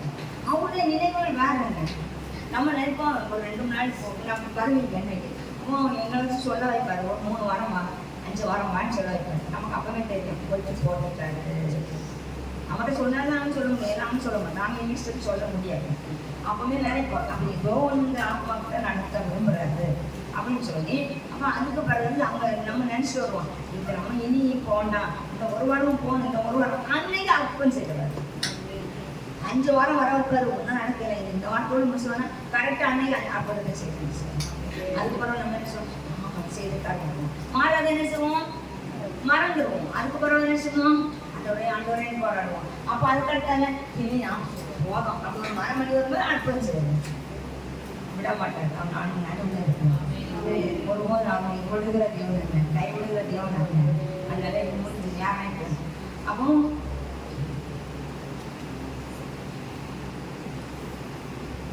ஒரு மாதத்துக்கு பார்க்க முடிச்சு.